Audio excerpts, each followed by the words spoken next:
Abdelhamid, also known as Saint Levant, to the Cambridge Union today. Marwan spent 8 years growing up in Gaza, to which he would dedicate his first EP, From Gaza with Love. Drawing inspiration from his origins and influences that combine traditional Arabic music, R&B, and hip-hop, he embraces the plurality of his own cultural heritage, the Arab community worldwide, and the Palestinian struggle abroad. His multilingual songs have captivated a global audience with their international appeal. Please join me in welcoming Saint Levant to the Cambridge Union.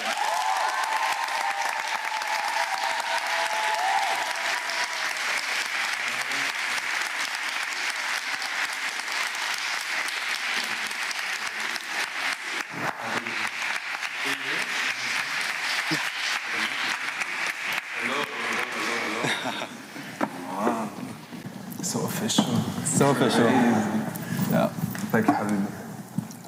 How's everyone doing? I saw you at the encampment. Legend. How are you? Who came from the encampment?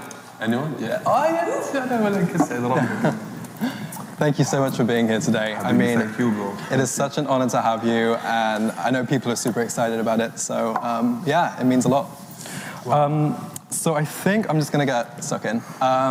My first question is about your upbringing and your background. So I was wondering whether you could share a little bit about your background and your upbringing and how it probably shaped your future career in music. First of all, thank you all for coming. I thought there was going to be no one watching, so I'm really happy that you guys came to listen to what I have to say, especially during this time. So I was born, I think, as you said, in Jerusalem during the second Intifada.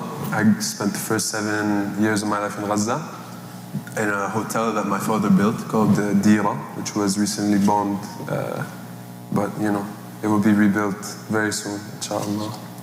And in 2007, we moved from Gaza to Jordan. So I spent 10 years in Jordan until I was 17. And then at 17 years old, I went to college. And I went to the University of Santa Barbara. And I graduated, like 2 years ago? And now we're speaking at Cambridge.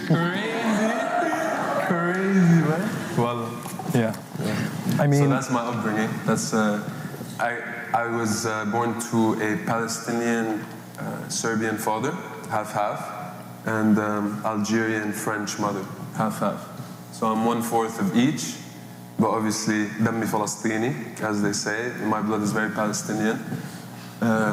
Culturally, you know, very musically right now, very into my Algerian origins and roots. Rhyme music, shabi music, all of that. So yeah, it's kind of a cocktail, as they say. Yeah. Certainly a cocktail. I mean, you seem to have so many cultural influences, and a lot of cultural influences growing up, living in multiple countries. Who are some of your musical influences, would you say, both within the hip-hop genre, but also beyond? How do you think they have shaped your artistic journey? I didn't grow up, first time I was introduced to music was not hip-hop. It was like Lenny Kravitz, so rock vibes. My father was very into the Police, Sting, Timbaland as well. And then, so I was listening to a lot of music that my dad was playing, a lot of it being like Shab Khalid. He would play a lot of Shab Khalid, a lot of Michael Jackson, a lot of Lenny Kravitz, a lot of Wyclef Jean, shout out Haiti, and a lot of what's the fifth one? I'm blanking. But Stromae, it was a big, yeah? You guys like Stromae? Yeah, Stromae is a big one for me as well. Shab Khalid is the GOAT, I think, undisputed in my eyes. He's amazing. North Africa has a lot of amazing music. And you know, from time, I think you start discovering, like, listening to Fairuz, listening to Kalthoum, Warda, that's like the Kendrick, Drake, and J. Cole of our thing. Well, Fairuz, Kalthoum, and Warda. And yeah, I think I pull from whatever I want to pull from. I listen to 50 Cent a lot as well. I think like all of us in like 2000, what was it? 2005, 6? I don't know. But yeah, it was he was great. So yeah, a lot of things come together to make what is now like, you know, Saint Levant's music, which is a bit eclectic, you know. That's what they like to say when they describe it in the article. Eclectic. Yeah, buzzword. No, that's really interesting to hear about.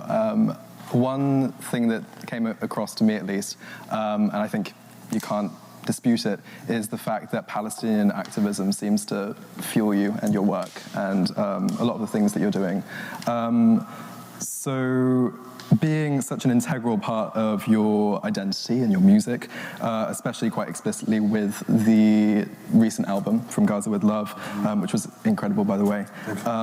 Can you tell us about the role activism plays in your work and how you use your platform to advocate for the Palestinian struggle? Did his mic just turn on? Yeah. Are you hearing me now? Okay, good. So the role, you know, I think I speak for a lot of Palestinians when I say this. My existence as a Palestinian individual is political in its nature. So therefore, any work that I do is also political. I think when I make music really from like the bottom of my heart.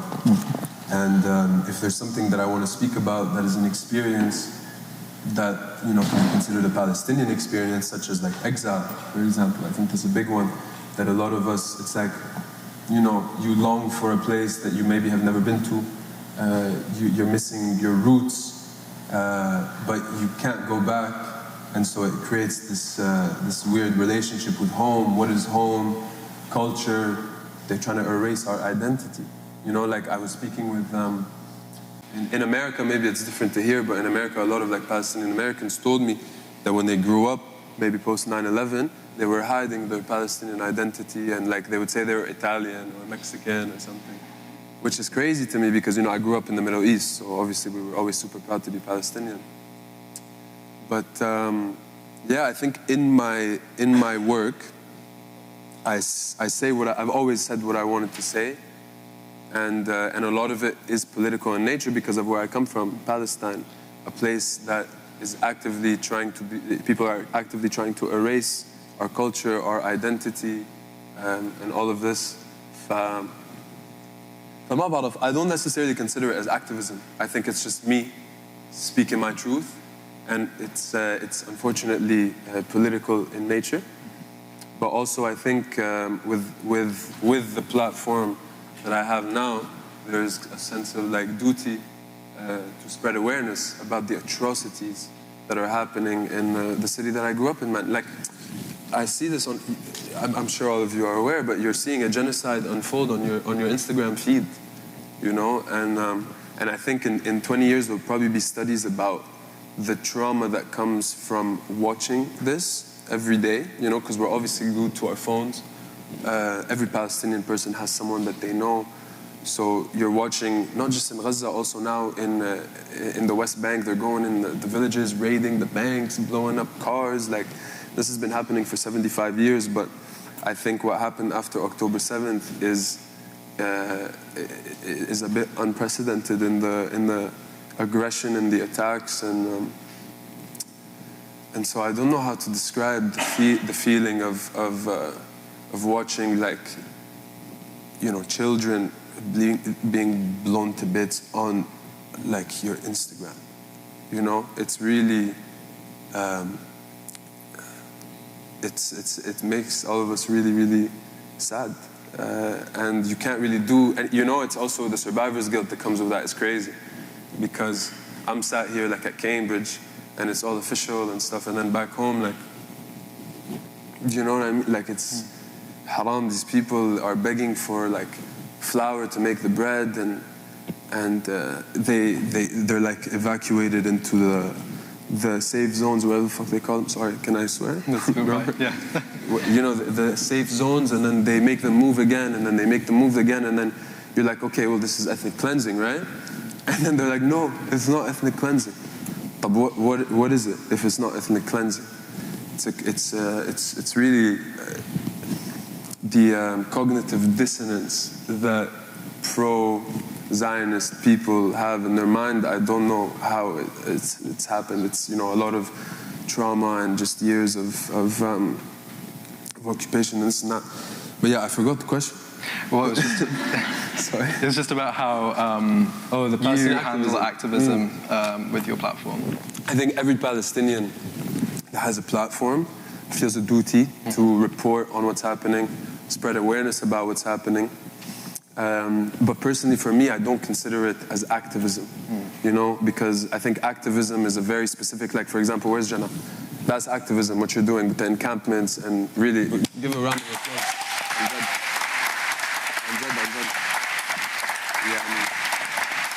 I'm dead, guys.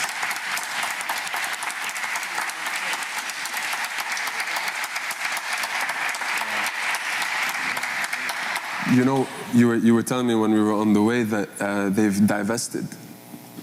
Trinity has divested. So that's political change and economic change, and, you know, doing it, like, hitting them where it hurts, right? I think that's activism. For me, I'm making art, I'm spreading a message, and it's political in nature, yeah, because I'm Palestinian. Absolutely. And I mean, you've got such a large platform with over 1 million followers on Instagram. Do you feel, you said you feel like you've got a duty to spread this message. Do you feel a sense of pressure? Pressure? Yeah, a sense of pressure with it. No, because what am I going to do, not talk? Like, I'm not DJ Khaled, I'm sorry. No, I don't think we can do this. I think every Palestinian, it's a duty, but it's also just human nature. It's like, guys, look, you know. And then there's also the education aspect, right? Like, I've met a lot of people that have told me, yo, before listening to your music, I had this misconception about Arabs and about Palestinians. And, you know, to be honest, I don't blame them, because since 1948, Hollywood has painted a picture of Palestinians that is crazy. It's either they're wearing and it's also culturally, we're wearing the tarbouch, the red tarbouch, and it's a gang of Arabs, and there's the white Lawrence of Arabia guy that's like fighting off this pack of Arabs that are nameless and dehumanized in a way, because they're not seen as individuals. It's like a pack of Arabs that you see. Or you have the action movies, these American action movies where they go to Iraq and it's like very yellow. The movie is like, you know what I'm talking about, right? It's like yellow, and then did you see that TikTok that they made about like the heat? It's like a heat wave, and then there's like a girl. It's like that's always how they start the movies in Arabia. You know, for 100 years they've been doing this to us, and now we come in and we say, no, this is not our culture. We are beautiful people. We are hospitable people. We are very cultured. We're innovators. We're loving. We're caring. We're everything that you guys say we aren't. We are, and we're more. And I said this actually when I was at Coachella the other week or whatever. I said there is nothing more honorable than being Arab. It's such a privilege for me to come here as an Arab and tell you about how beautiful our culture. 2 days ago we were in Jordan, and Will, my videographer is American, and he'll tell you everyone is so nice to everyone, man. It's so hospitable. Ta'al, mashai, come, drink with us, do this. And it's just such the opposite of what the media portrays about us. And so I'm just glad to be able to show the real side of being Arab, being Palestinian, you know? Yeah. That's fantastic. Yeah. So you've made the move to use your voice and your art for social and political change. Now, a lot of celebrities, high-profile individuals, have not, and have stayed silent. Block them all. What's your take on all that? Is it an individual choice, or is it bigger than the individual? Man, you know, I think. So have you guys seen the Blockout thing? They're blocking like Kim Kardashian and all these people. I think it's amazing, because I think if we get to a place where not speaking about the genocide happening in Palestine starts to hurt your pockets as an influencer or as a celebrity, that's a way to really push for political and social change. Because first of all, it's never been cool to be Israeli. I'm sorry, it's just never been cool culturally and stuff. Yani, who do you know? There's no, you know what I mean? Like, it's just not cool. We have a lot of cool Palestinians and cool Arabs. So culturally, we already won. You know, they've taken they tried to take our food, they tried to take our dance, they tried to take our kufiyas and stuff. It just doesn't happen. I think now the youth understands what's going on, which is the most important. You know, we're the generation that comes next. And I think these celebrities are now also being like, oh shit, like, they're blocking me. I lost 3 million followers in a day. What's going on? Like, I have to actually tap in and see what's going on and what people. It's the same thing with the encampments. Like, put pressure on people and do it in creative ways.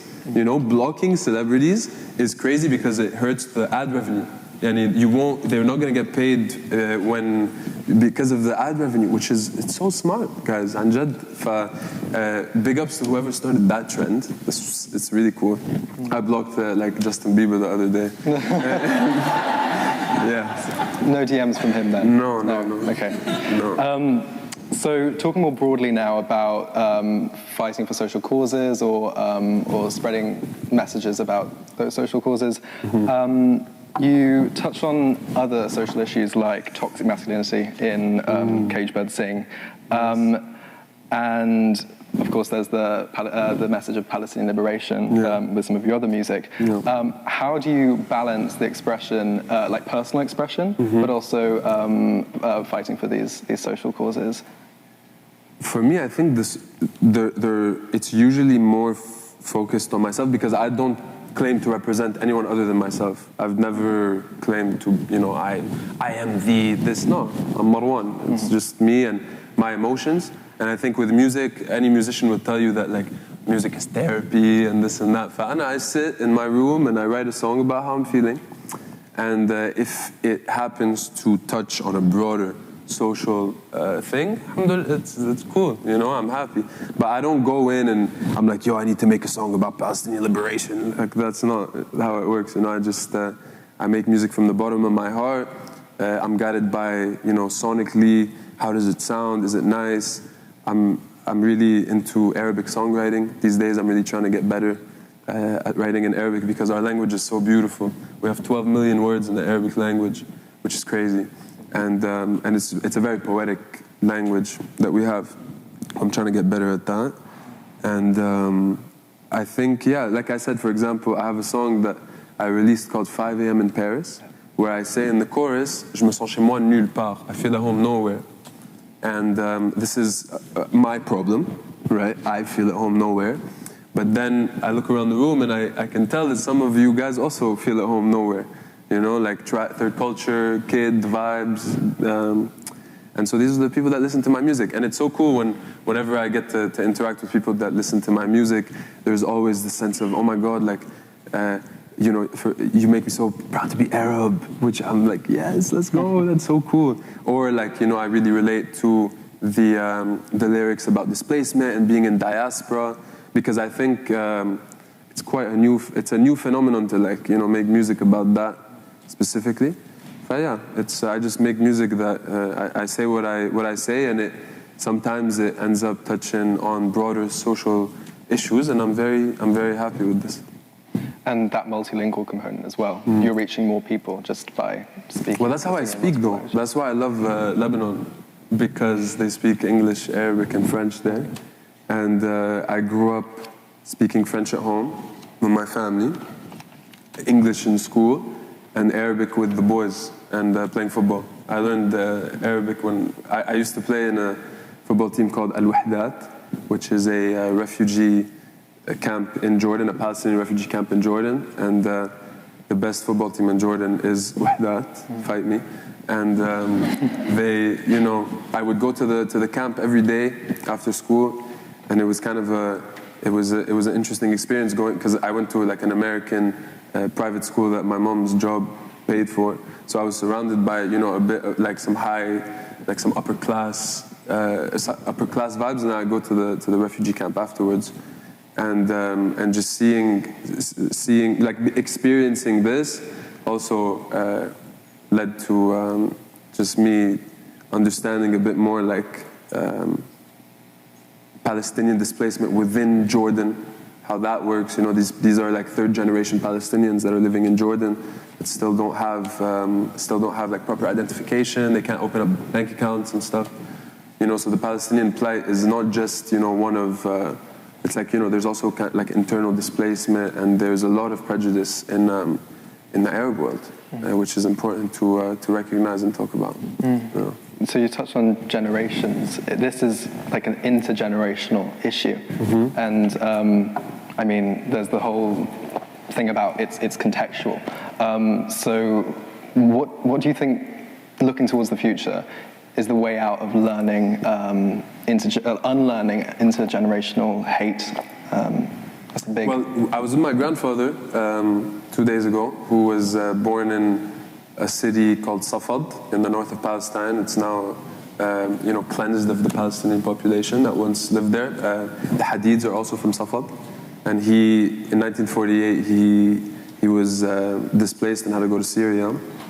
And he's telling me, Marwan, these encampments, the camps they're doing, it's amazing. I've never seen in my 80 years, I've never seen anything. And this guy lived through the whole since ever, you know, he's born 1940. So before the creation, my grandfather's older than the state of Israel, which is crazy to say. And he's seen it all, and he's telling me right now is a really, really, he sees the change happening, and he's experienced, you know, he's experienced all the wars. And so I'm happy when he says this, you know, about he's really proud of the encampments, and he says that he's never been more proud to be Palestinian, which is amazing. And I think, yeah, the question was how to unteach hate? Unlearning intergenerational hate. It's not an easy fix, that's for sure. I don't know, bro. That's not my concern. I'm just trying to spread the message of Palestinian liberation. You know? No, that's what starts it, for sure. So I guess I'm conscious that I do want to leave time for questions from the audience, because I bet people are dying to ask you questions. But I guess my last question is just about what and you've touched on this already, but the impact you want your music to have. Oh, thank you. In a nutshell, what do you want people to take away from, if they listen to a song, what's the one thing you want them to take away? If they listen to one song, what do I want them to take away?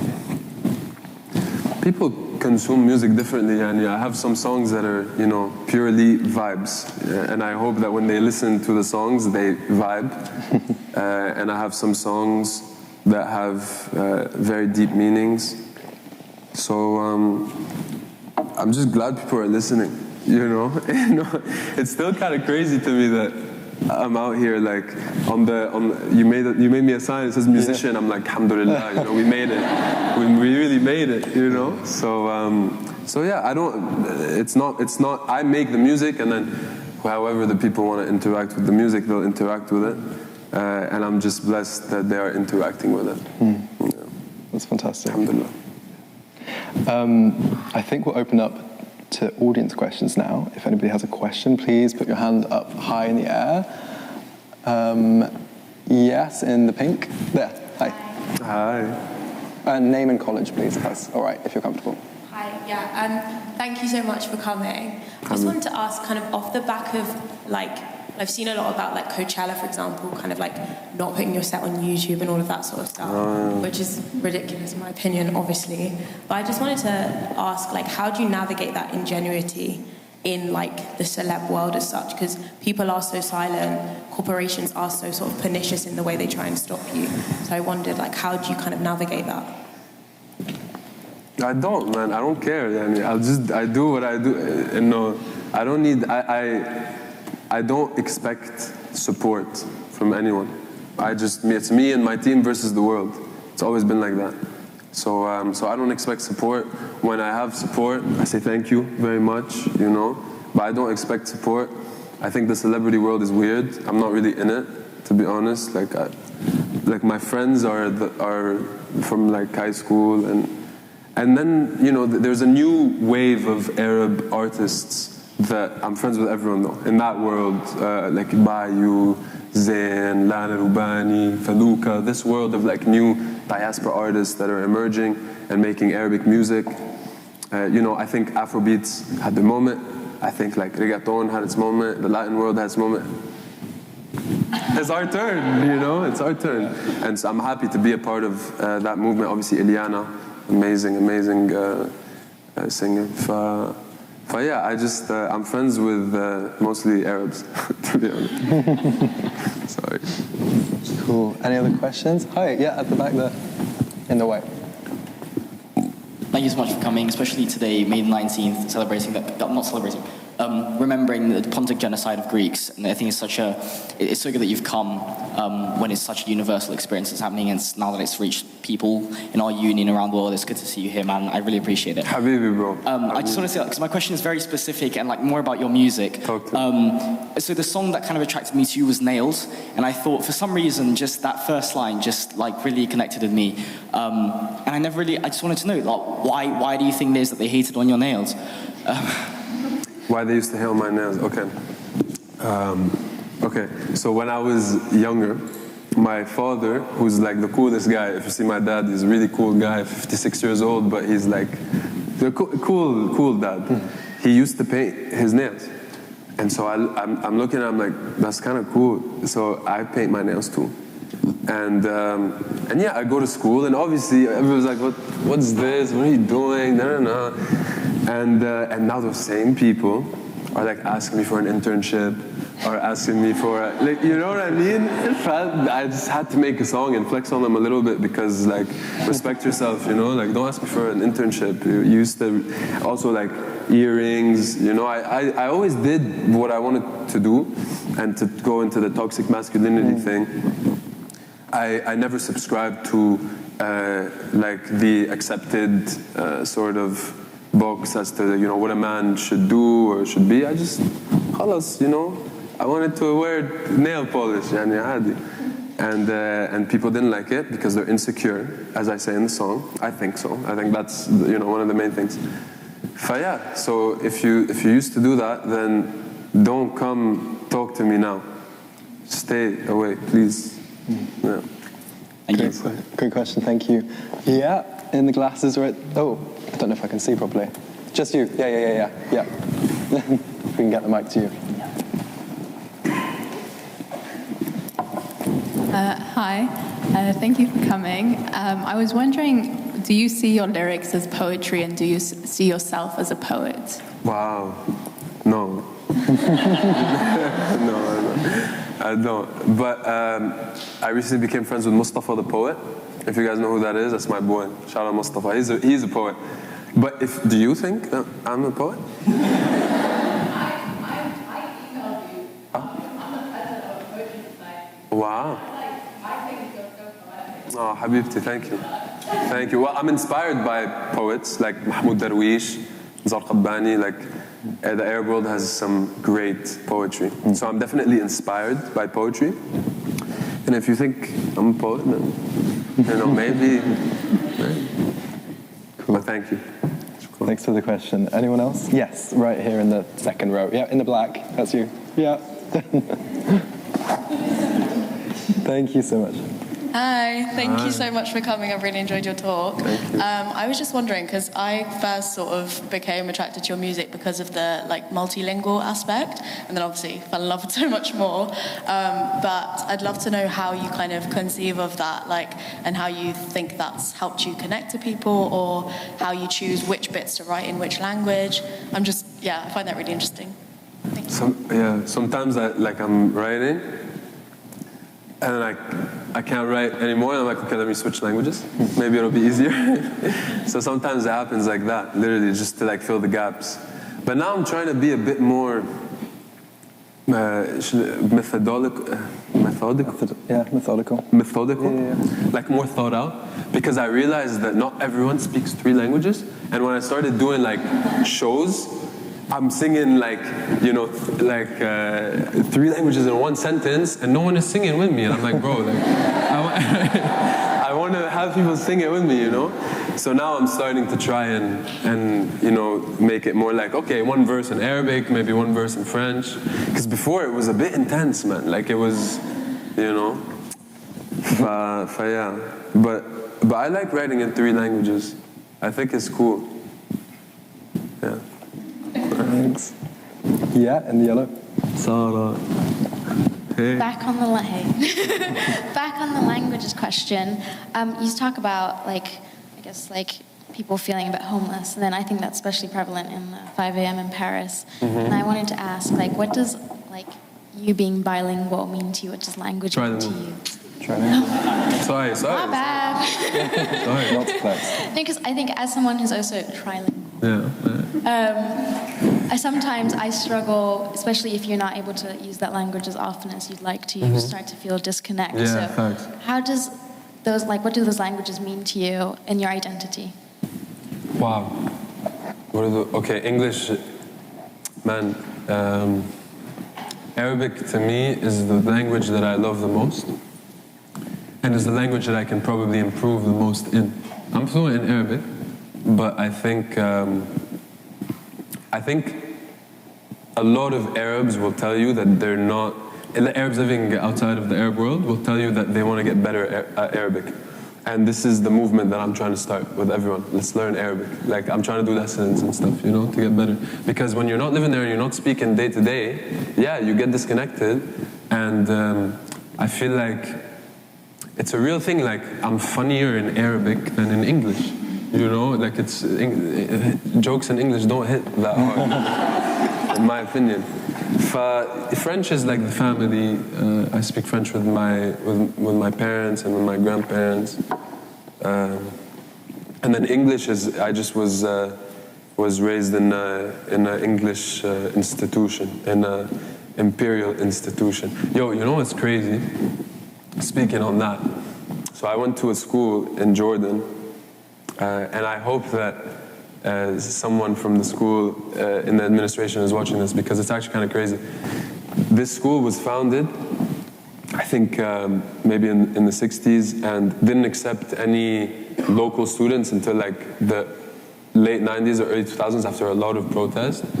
And I grew up, I could tell you anything about Christopher Columbus or Thanksgiving, but I knew nothing about Jordanian history, for example, which I think is crazy. And we never thought about this. We weren't even allowed to speak Arabic in between classes and stuff. We would get in trouble. I'd get detention if I spoke Arabic. Isn't that kind of crazy? And I'm in an Arabic, I'm in Jordan. I'm in the desert. And then there's this American imperial institution that's teaching me about Christopher Columbus and oh my God, Thanksgiving, the Pilgrims and all this. And I know nothing about Jordan. I know nothing about Palestine. I had to learn that on my own. We all had to learn that on our own. We never learned anything about it in school. And Arab history is so interesting when you really look into it, and I'm just so sad. Hella, one of my good friends actually, the year after I graduated from high school, he was able to push for a class called Middle Eastern Studies. He did it on his own. He got a lot of pushback and stuff, but he made it. And I think things are changing now. But just a little anecdote from the place. English is good. I have a good vocabulary in English, I think. But yeah, I don't. It's not I love the language, Yeah. Of course. Yeah, sure. Just a tiny add-on to that question. Do you feel, or do you? Because I have a theory that in every language you're slightly a different person. So do you feel as if in different languages you present differently to the world? For sure. 100%. That's really interesting. Any other questions? Yes. Right at the back with your hand in the air. Yeah, you. Hi there. Thank you for being here. I just wanted to say before I ask my question, I really resonate with all of your work. I'm Cypriot Bulgarian, so Cyprus is still occupied, and it's very much the same concept of, longing for roots that you haven't seen, and that kind of imagination. Just a brief search on your name comes, the result is Palestinian, Algerian, French, Serbian, if I'm not mistaken. And because I kind of share the same multiple, backgrounds, I wanted to say, how do you juggle the idea of home and what feels home to you, especially, I don't know, living abroad? We're trying to figure it out, you know, day by day. And it's crazy because I haven't had, like, I've been living out of a suitcase for almost a year now. And, you know, I was telling my mom, I was like, Mom, I'm tired. And she's like, just thank God that you're not in Rafah. Like, stop complaining. Because there's people that are actually, you know, living out of, like, you know, like they have nowhere to go. They've been, like I was saying at the beginning, they've been ethnically cleansed from their cities and stuff. So I'm very privileged, you know, and I'm very thankful. And the concept of home, I think I find home in routine. Like if I can get a little work, I do Chloe Ting. I don't know if you guys know Chloe. Yeah, every morning when I'm like on the road and stuff, I do a little Chloe Ting. The one that's like 20 minutes, you can lose weight and stuff. So I do those. Summer bod. She makes me feel at home, you know, because it's always the same tan, the shitty EDM music and stuff. And then, home. I think all of us, we struggle with this. I feel at home, this is a bit corny, but in the studio, you know, like when I'm making music, I'm very like in my element. But other than that, I would love to get like an apartment for myself because I don't have one right now. But because it doesn't make sense for me because every week I'm in a different city. So my management was like, no, we shouldn't do it right now. But we agreed that we're gonna. No, you said haram. You said Marik. Give it up for Marik. What a guy. He's a G. I love this guy. No. Marik, my manager actually was the one that said you need to get an apartment, even if it doesn't make economic sense. So we're gonna do that because I think it's important to like have a place to be able to put your clothes and like do laundry. Oh my god. Yeah. Did I answer your question? Home. Habibi. Right. Yeah. Right. Oh, sorry. Do you wanna? Should I project or? Just in the front here. Yeah, the mic's great. Thanks. Thank you for coming. I know you kind of spoke about like how you kind of just do what you want to do, but I was wondering like, I don't know if you've seen that Shab Jdeed interview where he kind of talks about like how when you make Palestinian art, there is sort of pressure sometimes for everything to be political, and like kind of like very unsubtly about the occupation. So I was wondering like, did you ever feel that pressure on the come up or like worried about getting shoehorned? To be honest, bro, no. Because I really made it, and because the way that I live my life is not conducive to being shoehorned, if that makes sense. Like I really, if I have something that I want to do, I will try to follow it, and like, you know, people can talk, and I'm just happy that they're talking, even if they don't like what I'm doing, you know. And you know, I hold myself accountable. I've made a lot of mistakes in the past as a Palestinian artist, you know, and you need to be aware of what you represent and what you're doing. But at the same time, I think it would be counterproductive for us to not show the human, like because the range of emotions, man. We're humans, and the Palestinians are human beings with a lot of complex emotions. We're lovers. We're cooks. We're we play sports, and we're humans with emotions. We get sad, we get happy. So yeah, I think I don't necessarily feel that pressure, but I understand why a lot of Palestinian artists do feel this pressure. Maybe it's the same with like when an artist promotes themselves as like, oh, I am this artist. I try not to do that with myself. You know, I try, like I'm a musician, I'm an artist, you know, khalas. That's it. Great. Any other questions? Hands in the air, please. Yes, right here. I saw in an interview of yours once that somebody actually built you a recording studio where you made your first music. Wow. And so I was just wondering, now that you have your own recordings, had unfortunately your own recording studio that's since been destroyed, I think. No, so when I was in college, I had a mentor called Tariq Lubani, who was a Palestinian-Canadian doctor that would give me a lot of advice. Because before, little history on Marwan Abdelhamid, in 2020 during during COVID. We were all at home, and I was running a startup called Grow Home before the music. And Grow Home, we were trying to connect Palestinians in the diaspora to entrepreneurs in Palestine for investment purposes and mentorship and funding. So we built this community of Palestinians abroad that had money and resources, specifically in tech. And I was connecting them with the Palestinians living in like Ramallah, living in Haifa, to guide them. Like I was running this, it was called Palestinian Shark Tank. Like it's a podcast. I think it's still on Spotify if you look it up, and it's really. I think it's really well done. Yeah, I had like 4. It was on Zoom. I would bring in 4 Palestinian investors from the diaspora, and I'd have one startup like present their idea, and then they'd give them advice, and hopefully invest. And so I was doing that, and then just a lot of economic development work. Like I was connected with every single startup in Palestine. There wasn't that many at the time.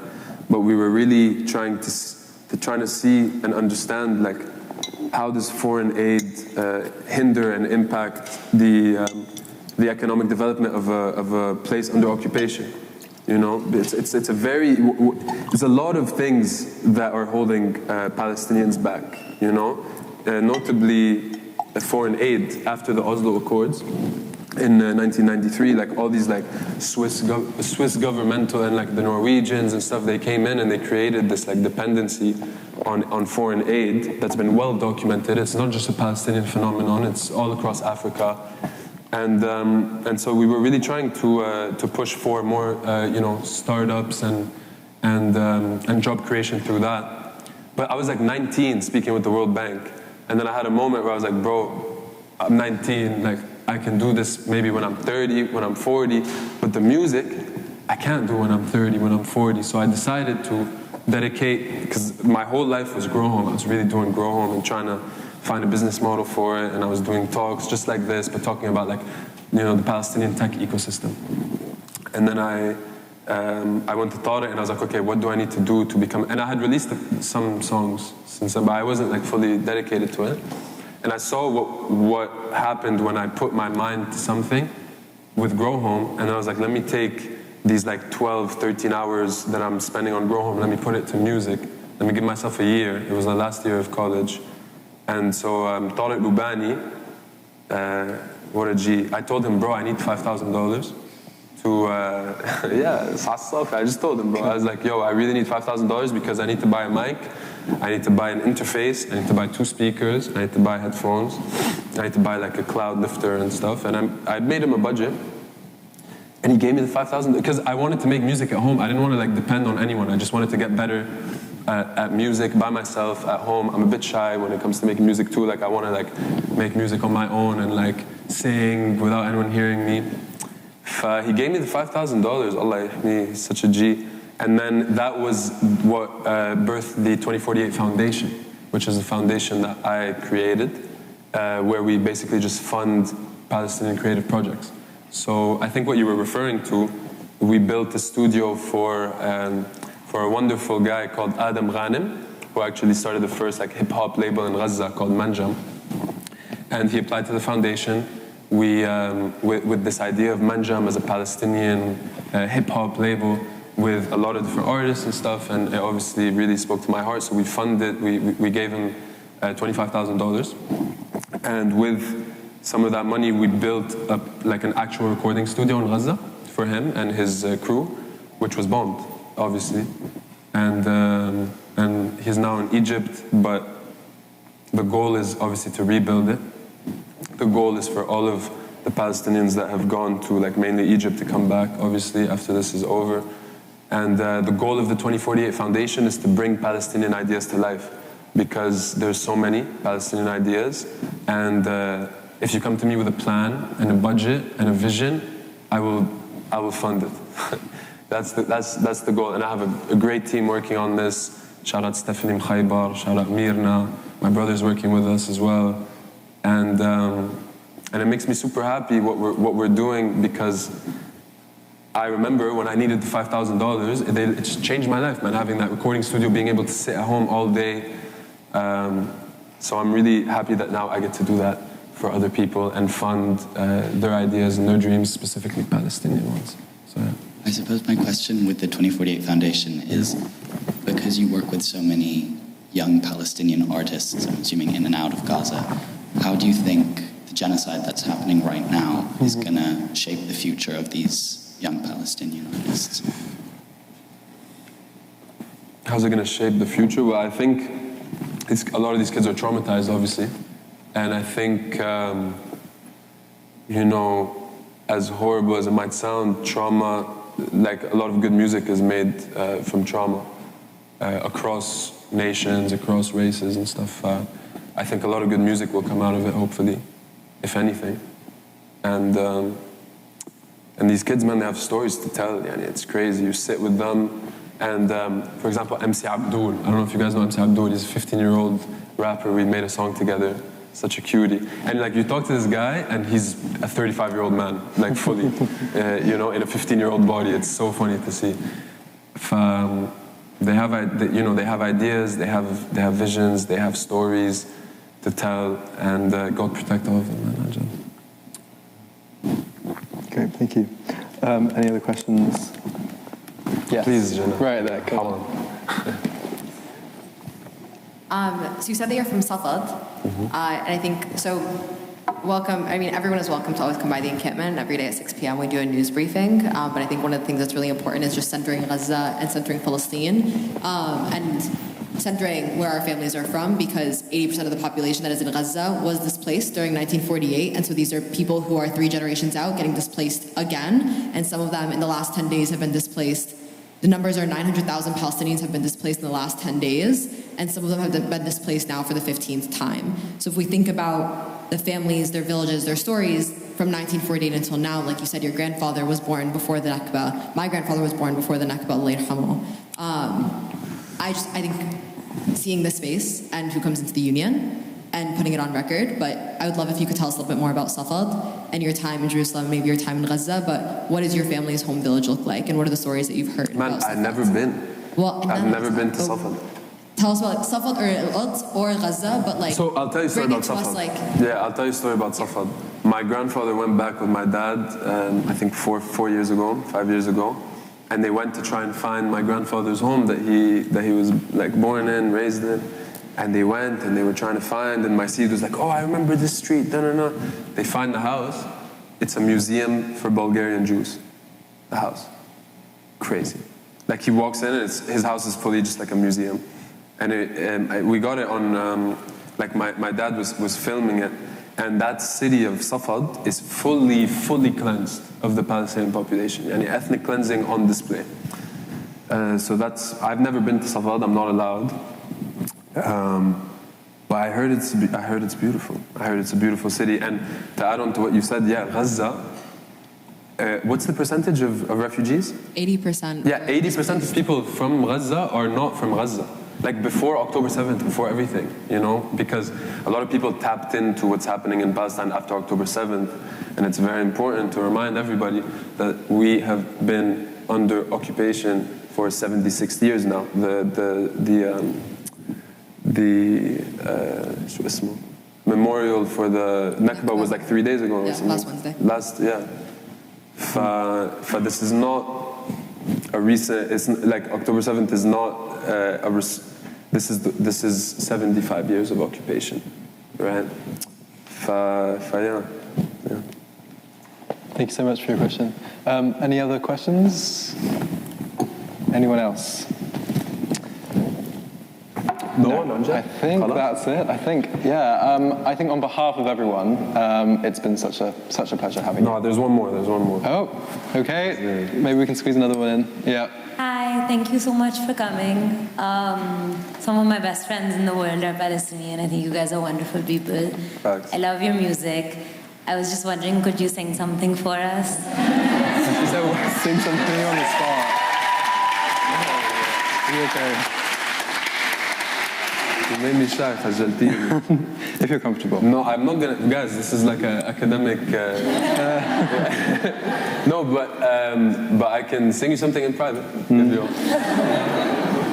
Habibti, but guys, thank you so much for having me. It was a pleasure.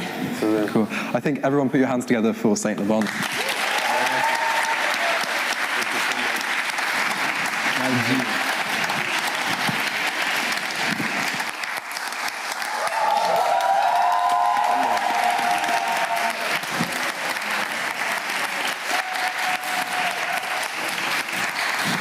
you good?